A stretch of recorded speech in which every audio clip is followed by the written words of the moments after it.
మాది మారుమూల గ్రామం, తెలంగాణ చివరి భాగం ఆదిలాబాద్, ఎండరింటు మహారాష్ట్ర. అక్కడ నా బాల్యం 10th వరకు జరిగింది. కనీసం తాగడానికి 3 మైళ్ళు నడిస్తే కానీ, ఒక 5 మైళ్ళు నడిస్తే కానీ స్కూల్ చేరని రోజుకి అక్కడి నుంచి వరంగల్, అక్కడి నుంచి హైదరాబాద్, అక్కడ హాస్పిటాలిటీ మేనేజ్మెంట్లో నేను విదేశాలు కూడా వెళ్ళడం జరిగింది. అక్కడి నుంచి కొన్ని అనివార్య కారణం వల్ల బ్యాక్ రావడం జరిగింది. ఇక్కడ ఒక చిన్న టర్నింగ్ పాయింట్, ఒక వెయిటర్గా స్టార్ట్ చేసిన నేను హాస్పిటాలిటీ మేనేజ్లో ఎంతో ఎత్తుకు ఎదిగాను. సిటీ హెడ్, బిజినెస్ సపోర్ట్ మేనేజర్గా చేశాను. ఒకరోజు నాకు కాల్ వచ్చింది, నేను ఆఫీస్లో ఉన్నాను, నాకు కాల్ వచ్చింది, బాబా ఎక్కడున్నావు, మన సిస్టర్ వాళ్ళ కూతురు హాస్పిటల్లో జాయిన్ అయిందని చెప్పారు.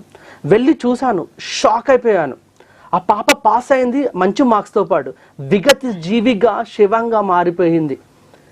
పాస్ అయిన అమ్మాయి. ఎందుకనంటే తనకి సరిగా ఇన్ఫర్మేషన్ లేదు, మంచి కాలేజ్లో వస్తుందో రాదో సీట్ అనే చిన్న బాధతో ఉన్న అమ్మాయి దగ్గర ఏం చేయాలో అర్థం కాలేదు.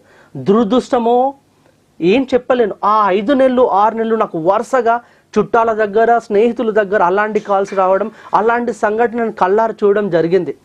ఎన్నో స్లీప్లెస్ నైట్స్ గడపడం జరిగింది. తర్వాత ఆ రోజు నేను ఉద్యోగం వదిలే సమయానికి నా జీతం అక్షరాల 1,00,000 రూపాయలు.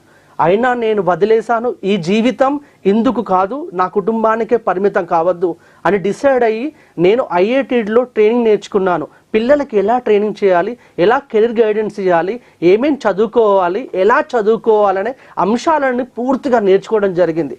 అక్కడ స్టార్ట్ చేశాను 2 సంవత్సరాల కిందట.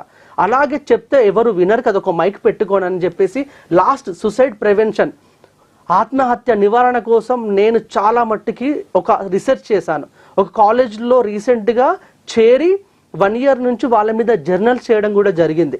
ఇప్పుడు ఇలా మీ ముందుకు. అద్భుతం సార్. నిజంగా చెప్పాలి అనుకుంటే